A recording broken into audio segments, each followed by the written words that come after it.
네, 한 주간의 여론 흐름 짚어보겠습니다. 홍영식 한길리서치 소장, 배종찬 인사이트 K 소장 나오셨습니다. 두 분 어서 오십시오. 안녕하십니까. 안녕하세요. 사전투표가 어제 끝났습니다. 역대 최고 사전투표율 31.28%를 기록했는데요.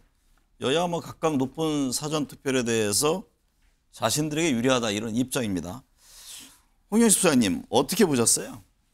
상당히 높았죠. 그런데 우리가 이거를 어느 쪽에 유리하다, 각 당에서는 그렇게 해석을 할 텐데, 네.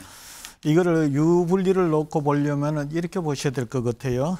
이제 이 투표자 중에서 어느 당 쪽 사람이 더 많이 나왔는가 이것을 봐야 되는데, 이번 제가 느끼면은 민주당 지지자들이 더 많이 투표장에 나오지 않았는가. 네. 그래서 사전 투표를 한 사람만 놓고 보면은 민주당이 좀 유리할 것 같다. 네. 두 번째, 그러면 31.28%라는 투표율이 민주당한테 유리할까 불리할까?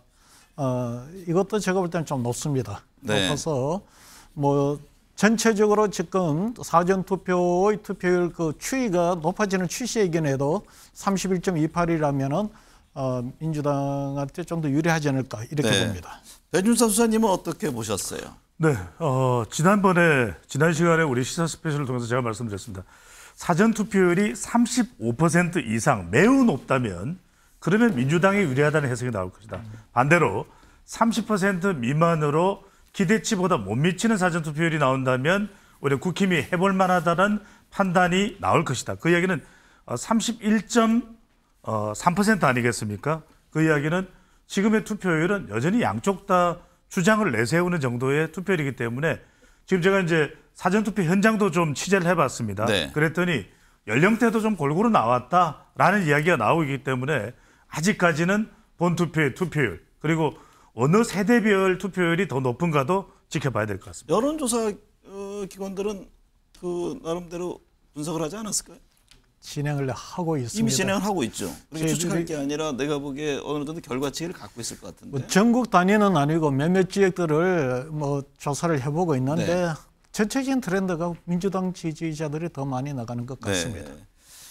보수 텃밭인 부산, 경남, PK 또 대구, 경북, TK 지역에서는 전국 평균보다 사전투표율이 낮고 호남 지역은 사전투표율이 평균보다 높은 것으로 나타났는데요. 이게 각 당 총선 전략에도 어떤 영향을 줄 것인지 아니면 전통적으로 그래 왔는지 그 점은 어떻게 보세요? 전통적으로 그래왔다기보다도 지금 어찌됐든 이번에 이 결과는 좀 이전보다는 좀 더 그런 경향성이 보입니다. 네. 실제 이런 투표율은 어느 정도 예측이 됐던 부분이에요. 저희들이 전국 단위로 조사를 해서 이번에 투표를 어떻게 하실 겁니까? 이렇게 물으면은 반드시 투표하겠다는 응답률이 민주당 지지자들이 국민의힘 지지자들보다 높아요. 네. 그러니까 높으니까 당연히 지금 사전투표도 민주당 지지자들이 더 많이 나올 수밖에 없는 지금 이런 상황입니다. 그래서 이게 지금 사전투표 전에 어떤 그 예측 여론조사하고는 크게 벗어난 건 아닌 거고요. 이래 되면 아무래도 국민의힘은 사전투표가 이렇게 높게 나온다면은 아마 당일날 무엇보다도 투표 동력, 이 응집력 강화를 시키기 위한 상당한 노력을 해야 되지 않을까 이렇게 네. 보여집니다. 제가 분석하기에는 호남의 사전투표율이 높았던 거 현장 취재도 몇 군데를 좀 해봤습니다만 다분히 이거는 이제 비례투표 경쟁입니다. 네. 더불어민주연합과 조국혁신당의 경쟁이 이제 불거지면서 호남에서 그만큼 전남, 전북, 세종 순으로 사전투표율이 높았다고 볼 수 있을 것 같고요. TK 지역을 설명드리면 그렇게 경쟁이 치열한 지역은 아니지 않습니까? 네. 비례투표도 마찬가지고요. 그렇다 보니까 다른 지역에 비해서는 상대적으로 TK 지역 또 하나 성격은 대체적으로 민주당 지지 성향 또 야권 지지 성향이 높은 경우에는 사전투표 적극성이 높은 편이고요. 네. 또 대구 경북을 비롯해서 보수 성향이 강한 지역에서는 본투표 적극성이 높은 것도 이유로 보입니다. 총선 마지막 주말 맞아서 한동훈 위원장은 충청도 지역을, 이재명 대표는 서울, 강남 3구 지원 유세에 나섰습니다. 막바지 여야 동선은 어떻게 보셨어요? 이건 다분히 이제 전략적 선택으로 보입니다. 그러니까 이제 이재명 대표의 경우에는 경기도는 어느 정도 자신 있다는 판단, 판세 판단. 그렇다면 이제 서울에서 강북과 한강벨트도 어느 정도 경쟁력이 있다. 그렇다면 강남 3구 중에서 좀 집중적인 공략을 통해서 한 석이라도 서울에서 더 얻어내자는 공략을 보이고요. 네. 한동훈 위원장은 좀 더 바쁩니다. 그래서 지금 동선도 상당히 더 빠르게 돌아가고 있는 상황에서 충청권은 뭐냐면 우리 종가뱅크에서 너무 잘 아시면 흐립니다. 28석이 달려있는데 지난번 총선에서는 28석 중 다수인 20석을 민주당이 가져갔거든요. 네. 여기에 교두보를 좀 마련하지 못하면 상당히 어려울 수밖에 없다. 그 점에서 충청권 두드레기, 충청권 공략에 나선 것으로 해석됩니다.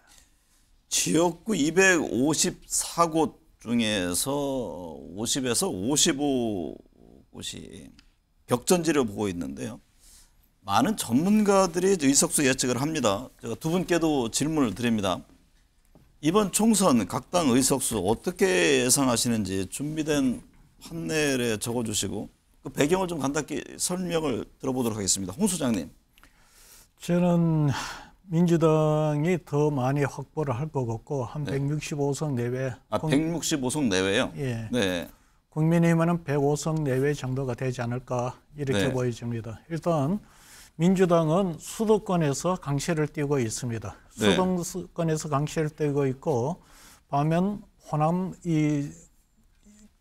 호남과 TK는 이제 그 대구 경북은 굳어져 있는데 부산, 울산, 경남 지역도 민주당이 선전을 하고 있습니다. 그래서 지역구 비례대표 이렇게 합하면 한 165석 단독으로 과반 의상을 가지 않을까. 네. 반면 이 국민의힘은 그 당시 4년 전에는 당명이 달랐지만 103석을 했습니다. 사실 103석을 했는데 이번에 103석을 지킬 수 있을까 지금 굉장히 우려스러운 상황인데 그나마 지금 대구 경북에서는 거의 우위를 거의 다 표를 얻는 것 같고 의석수가 많지는 않지만은 강원도에서는 좀 우위를 체험하는 것 같습니다. 네. 그래서 충북 그리고 이 충남 이쪽에서 잘 방어를 해내면은 뭐 희망 상황이기는 해도 한 105석 정도 저는 잘 하지 해야지만 않을까 105석 내외다 이런 그렇게 봅니다. 말씀이시군요. 예. 배 소장님은? 네, 좀 다른 의견입니다만 저는 가급적이면은 의석수 예상은 안 합니다만 우리 프로그램은 제가 꾸준히 나왔던 출연했던 프로그램이기 때문에 의견을 말씀드리지 않을 수가 없어요. 우선은 전반적인 이 지역구의 여론조사를 집계를 했고 그다음에 또 정당 지지율 조사, 그다음에 지역구 투표 의향과 비례정당 투표 의향까지 좀 망라해서 분석가 됐습니다. 대체로 아래편에 민주 플러스 조국혁신당이 가반을 달성할 것으로 그렇게 이제 대체로 저도 집계가 됩니다. 네. 현재 제가 활용할 수 있는 자료로는요. 하지만 국힘의 경우는 여전히 좀 이 범위가 넓게 그렇게 또 분석과 두 분 다 전망이 비례를 됩니다. 포함해서 지금 말씀하시는 거죠? 네, 전부 다 비례 의석을 포함한 예, 얘기죠? 모든 의석을 네. 다 포함해서 네. 국힘은 지금 120에서 140석 정도 이렇게 일단 추정을 합니다. 그러니까 네. 추정치인데 그렇게 보는 가장 큰 이유는 여전히 세대별 투표율을 알 수 없다. 지금 우리가 많이 참고를 하고 있는 이 선거 여론조사는 각 세대별 투표율 차이가 전혀 반영되지 않은 것이기 때문에 저는 대체로 이 정도로 전망을 하고 있습니다. 어쨌든 두 분 지금 수치를 내셨는데 많은 차이가 있습니다. 그런데 나중에 최종 결과와 시청자들의 신뢰도와도 좀 관련이 있기도 할 것 같습니다. 한번 지켜보도록 하겠습니다. 네.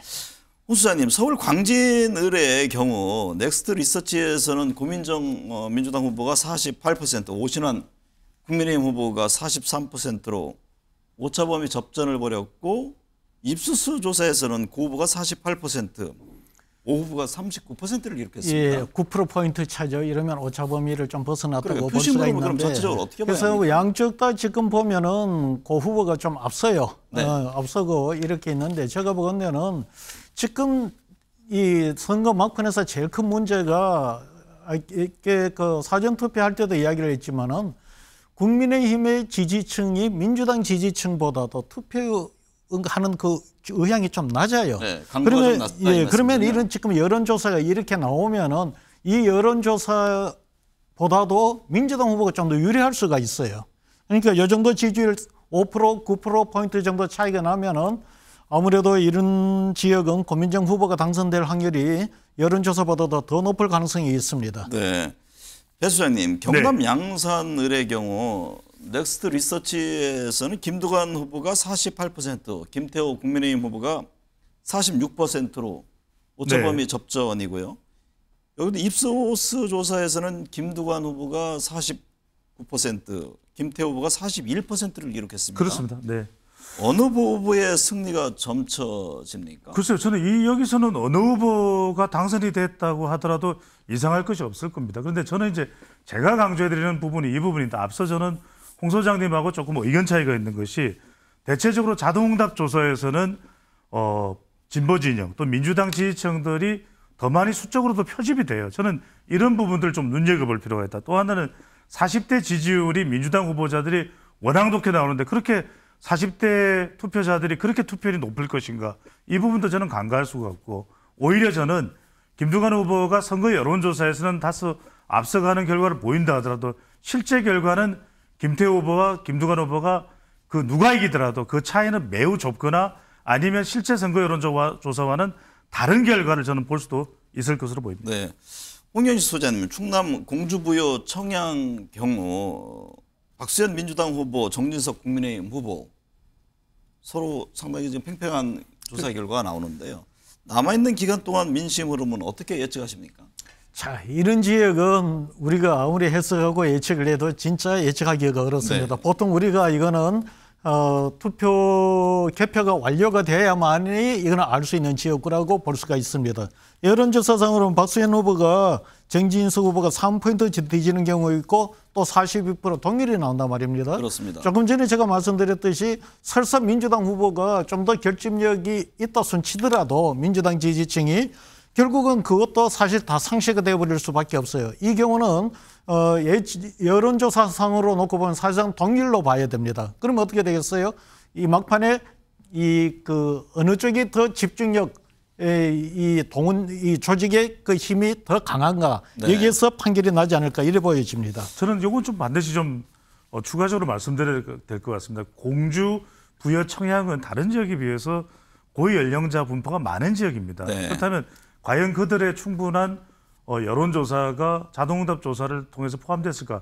여론조사를 의심하는 건 아니고 또 하나는 거듭 말씀드리지만 세대율 투표율입니다. 40대에서 매우 높은 지지율이 나오고 있는 민주당 후보자의 경우 그 부분이 득표율로 반영될지 여부는 여전히 궁금해질 수밖에 없거든요. 저는 이 부분까지도 고려될 필요가 있을 것으로 보입니다. 배 주장님, 성남 분당갑은 어떻습니까? 이광재 민주당 후보, 안철수 국민의힘 후보 간 지금 경쟁인데요. 최근 조사에서는 이광재 민주당 후보가 좀 앞서는 수치들이 나옵니다. 그렇습니다. 여기도 마찬가지로 굉장히 이제 정당 지지율은 국민의힘이 그래도 다소간 앞서는 그런 지역 분포로 보입니다. 대체로 서울의 강남과 비슷한 이 정치 환경, 선거 환경이 있는 것으로 그렇게 분석이 되고 있는데 후보 경쟁력입니다. 그만큼 이광재 후보 또 안철수 후보도 다 후보 경쟁력이 있는 인물이기 때문에 박빙전인데 마지막에 딱히 안철수 후보가 후광 효과를 못 누린다는 점. 대통령이 됐든 아니면 한동훈 위원장이 됐든 다만 이 지역도 마찬가지입니다. 상당히 많은 이 보수 진영의 또 고령자 유권자층이 존재하는 이 지역임에도 불구하고 상당히 강남으로부터 많이 거주 이전해간 지역이거든요. 거듭 말씀드립니다만 이 선거 여론조사에는 세대별 투표율이 전혀 반영되지 않습니다. 결과로 네. 나올 수밖에 없는 것이기 때문에 저는 이 세대별로 40대와 60대 이상 특히 이제 60대도 나눠진다는 이야기를 하고 있기 때문에 60대 후반과 70대 이상의 이 투표율이 얼마나 되느냐 이 부분이 상당히 중요할 것으로 보입니다. 홍 소장님, 성남 분당을도 갤럽 조사 결과 김병욱 민주당 후보가 46%, 김은혜 후보는 42% 오차범위 내 접전인데요. 이 지역은 친명, 친윤의 대결로도 눈길을 끌고 있잖아요. 예, 지금 여기는 보면은 지금 요 이전 지금 몇몇 지역을 우리가 검토하는데 유심히 보시면은 조사 방법이 ARS 조사가 아니에요. 전부 다 전화 면접 조사 방식의 지금 자료를 갖고 우리가 이야기를 하고 있습니다. 네. 요거를 참고를 하셔야 될 거고 없고 두 번째는 지금 여기에는 지금 제가 보는 관점에서는 응집률이 저는 민주당이 더 높다고 보기 때문에 이 4포인트는 4포인트 차의 여론조사는 국민의힘으로서는 김은혜 후보로서는 실제 심리적으로 더 크게 느껴질 수 있는 요인이다 이렇게 보입니다. 그런데 이번에 저는 이제 조금 다른 견해인데 이번에는 세대별 투표율은 큰 의미가 없다고 봐요. 네. 세대율 투표가 이게 의미를 가지려고 하면 2030 세대들이 특정 정당, 특정 세력의 경향성을 보이면서 투표가 편차가 났을 때 그것이 의미가 있는데 지금은 보면은 2030 세대들이 특정 세대 세력이나 정당의 경향성을 보이는 투표심을 안 보이고 있습니다. 네. 그렇기 때문에 이들이 투표장에 나오더라도 지난 대선과 달리 약간 분산되는 효과가 있습니다. 그러다 보니까 이번에 세대율 표차보다도 민주당과 국민의힘과 민주당의 지지자들이 얼만큼 투표에 결집하느냐. 이거는 이제 우리는 보통 쓰는 용어가 결집력이라고 하지만 네. 실은 이거는 정당 지지자들 간의 투표율로 달리 표현할 수가 있어요. 그래서 투표율은 투표율인데 이번에는 이 정당 지지자들 간의 투표율의 차가 이 여론조사의 이 마지막 이 아주 박빙의 여론조사를 결정지을 여지가 크다고 봐요. 네. 총선 본투표가 3일 앞으로 다가왔습니다. 막판 변수 뭐가 있을지. 지금 사전투표를 보면은 대략 지난 21대 총선보다는 투표율이 높을 것이다. 이런 분석들을 많이 하는데 네. 두 분께 다시 제가 그러면 투표율에 대해서 한번 여쭤보겠습니다. 예. 배 수장님은 어느 정도 예측을 하십니까? 그건 뭐 판넬에 써주셔도 좋고요. 저는 60%대 중반, 65% 안팎이 될 것으로 보입니다. 65% 네, 그 안팎이요. 이유는 사전 투표율은 전체 투표에서 지난번은 차지하는 21대보다 높습니까? 낮습니까? 사전 투표율은 66% 지난번보다 였죠. 높습니다. 아니 전체 투표율. 전체 투표율은 조금 떨어지죠. 한 1%, 2% 정도. 지난 21대보다는 낮을 예, 것이다. 지난번 21대가 66.2%였으니까요. 66%였습니다. 네. 홍 소장님은? 저도 지금 한 65에서 70% 사이가 되지 않을까. 네. 실제 저는 한 60% 내외 정도로 예상했는데 조금 더 높아질 조짐을 보이고 있습니다. 지금 조국 혁신당이 등장하고 또 3지대가 크게 선전을 못해도 다양한 정당들이 지금 등장을 해서 선거 전에 치러뛰고 있어서 더더기나 2030이 과거에는 투표율이 좀 많이 낮았어요. 그러나 박근혜 정부, 문재인 정부를 거치면서 과거보다는 투표율 자체가 좀 평균적으로 상향화되는 조짐을 보이고 있습니다. 네. 그래서 아마 65%는 넘을 수 있지 않겠나 봅니다. 지난 21대 총선과 비교했을 때는 어떻습니까? 그보다는 높을까요? 66%대였는데요. 아마 지난 총선보다 좀 높지 않을까 이렇게 봅니다. 네. 근데 이 부분에 대해서 제가 짧게만 좀 말씀드리면 앞서 이제 제가 자동응답 조사를 말씀드렸던 것은 특히 이제 ARS 조사에 민주당 후보들의 지지가 전화 면접보다 이제 높은 경향으로 나온다는 말씀을 드린 것이고 또 전화 면접 조사에서 지금 양대 정당 후보자를 합하더라도 지지율이 90%가 안 됩니다. 그래서 저는 이 무당층 이른바 어느 후보도 지지하지 않는다라고 응답하는 사람들이 과연 투표장에서 어떤 선택을 하는 부분도 가만히 돼야 된다는 말씀을 드린 거고 제가 말씀드린 세대별 투표율은 민주당을 지지하느냐 또는 국민의힘을 지지하느냐가 아니라 40대의 투표율이 과연 어느 정도 되느냐 60대만큼 되느냐 이 이야기를 제가 여쭙는 겁니다. 제가 말씀을 드린 부분이죠. 대통령이 언급한 대파 가격 논란이 이어지면서 야권에서는 이른바 대파 공세입니다. 네. 선관위가 투표장에 대파 반입 금지를 하자 야권의 반발이 거센데요. 대파 논란이 총선에 어떤 영향을 주고 있다고 보세요? 이게 주는 메시지는 이제 경제겠죠. 네. 경제와 관련된 부분은 이미 대부분 반영이 됐을 겁니다. 이건 이제 정치적 공세겠죠. 대파라는 것은. 그듭 875원이 그런 의미가 아니다라고 수없이 설명한들 뭐 하겠습니까? 그래서 저는 이미 반영될 건 반영됐고 이것 때문에 선거 결과가 전체적으로 대파가 선거를 결정했다. 물론 이제 야권에서 공세할 때는 대파 선거라고 이야기하지만 이게 결정적이거나 치명적인 변수는 아니라고 봅니다. 네. 홍 수사님은 어떻게 보세요? 최근에 민주당 입장에서는 양문석, 김준혁 후보 논란이 있지 않습니까? 네. 전체 판세를 바꿀 만큼의 어떤 영향을 주고 있는지 아니면 제가 굉장히 볼 때는 제한적이라고 보시는지요? 전체 판세는 아닐 듯합니다. 네. 그 해당 지역에는 분명히 이슈가 되고 문제가 될 겁니다. 그러나 전체 판세를 바꾸지는 않는다. 왜냐하면 이미 민주당 공천이 진행될 때 충분히 이런 사람들이 이런 인물들이 후보가 공천될 거라 국민들이 그냥 예상을 했던 거예요. 네. 그래서 아마 저런 공천 과정에 저런 논란의 인물들이 있을 것이라고 예상했던 거고 뭐 예상대로 그런 인물들이 나왔다 이렇게 보는 것이지 이것이 만에 하나 이 민주당 이 공천 후보 이 공천에 대해서 굉장한 기대가 높았다면 이게 굉장히 큰 문제가 될 겁니다. 네. 의대 증원을 둘러싼 의정 갈등 지속되고 있습니다. 네. 2,000명 숫자를 둘러싸고 여전히 이제 평행선인데요. 의정 갈등 장기화 총선에는 어떤 영향을 미치고 있다고 보세요? 이것도 뭐 결정적이거나 치명적인 아니지만 분명히 국민의힘에는 부담이 됩니다. 왜? 국민의힘이 우리 MBN 시사 스페셜을 통해서도 분석을 해드렸지만 국민의힘은 한동훈 대 이재명 프레임으로 가는 것이 가장 효과적인 것이거든요. 그런데 이제 의대 정원이 논란이 되고 피로감이 커지고 불거지면서 윤석열 대통령이 재부각된 것, 이게 국민의힘으로서도 부담될 수밖에 없었기 때문에 그 영향이 이 영향으로서는 가장 큰 부분으로 볼 수 있는 것이겠죠. 홍 소장님, 앞서 이제 세대 투표 관련 얘기도 했습니다만 이번 총선 유권자를 보면 60대 이상 선거인 수가 2030 선거인 수보다 많은데요. 이게 선거 결과에는 어떤 영향을 줄까요? 사실 60대 이상 인구수를 갖고서 선거에 예측을 하려고 하면은 2030하고 비교한 것은 의미가 없어요. 네. 왜냐하면 60대 이상, 특히 65세 이상의 인구수와의 대책점에 있는 표심은 40대와 50대 또는 60대 초반까지 그 인구와 관련이 되는 겁니다. 비교를 그렇죠. 왜냐하면 두 연령층의 지금 대책점에서 지지 성향이 완전히 달라집니다. 그러면은 지금 현재 40대, 50대 또는 60대 초반까지 이 인구와 60 또는 65세의 인구를 비교를 해봤을 때 어느 쪽이 많을 것인가?